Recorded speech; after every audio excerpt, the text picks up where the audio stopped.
When I first saw The Nun, I think what struck me about it, and I thought what was so exciting, is that for the Conjuring universe, it was a really big swing. It really, it was the first one that was set outside of the United States. It was set in Europe. I thought it was a really exciting setting, and it also had this more of the quality of a mission movie.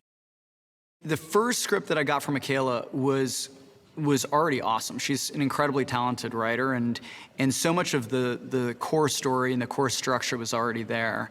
And it continued the tradition of the first film, which was, this is another mission movie. And it was a mission movie in the Conjuring universe, set in Europe.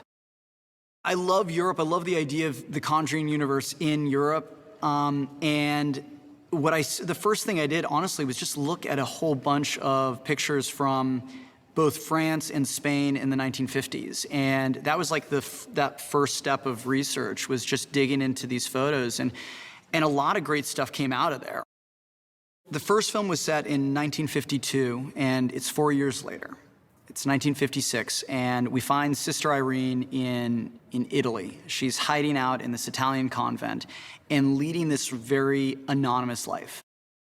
One of the things that I really liked is, back to the research element, I did a deep dive on nuns, and I watched so many nun documentaries, and really just fell in love with nuns and their mission and their humbleness, and they're the foot soldiers of the Catholic Church. We thought with this it would be fun to just spin things on its head, to take him to France, and considering that he wouldn't be Frenchy anymore, he would be known as Maurice. And he's there, living there, and we find him a little world-weary, a little ready to settle down, and he's found this boarding school where he's working as a handyman, and he's also met this beautiful teacher, and you can see a budding romance there. And it just felt like a really exciting turn for the character, that we're seeing this guy become an adult and grow up. And I think that one of the things that, looking at the characters between the two movies, these are stories about growing up in a way. Demons are masters of their shapeshifters. They're masters of deceit and deception, and they take any form. I think that's one of the things that's most exciting about these movies is it's really limited only by your imagination. The Nun is just one of those iconic movie monsters, and she's the type of monster, you see her on a poster and you see a little bit of like throwback to Dracula. You see a little bit of Pennywise. You see a little like Nosferatu. She's so timeless and has such an iconic look. She's one of the ultimate horror movie icons and one of the ultimate movie villains. Shooting on location and shooting in France was a huge opportunity, and both for the film and I think also for the personal experience of it.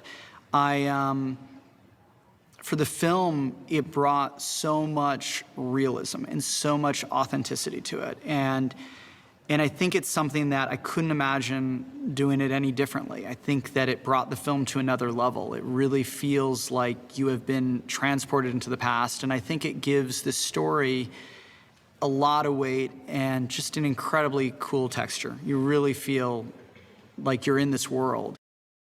Saint Lucy was a saint that always both frightened me and intrigued me. I grew up Catholic, and I was always struck by the imagery surrounding her, the idea of this woman whose eyes have been cut out, and oftentimes we see her eyes on her palms. I thought that there's something really frightening and powerful about that. The idea of sight and seeing as a power to be attacked and desired, I thought was a really interesting idea, and especially how it connected to Sister Irene, who is at a point in her life where she's always had visions. She's always been connected to something just beyond her.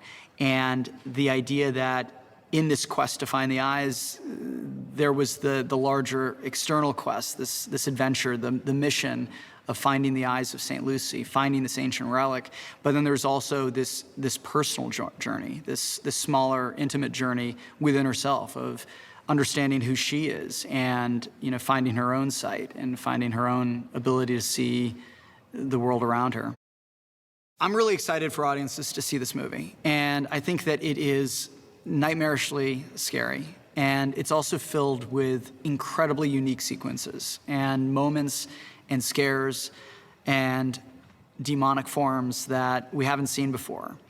And for fans of the first film, it both absolutely delivers on the things that you loved and also comes with some incredible surprises. And that includes the story of our characters and where they go and the revelations within it.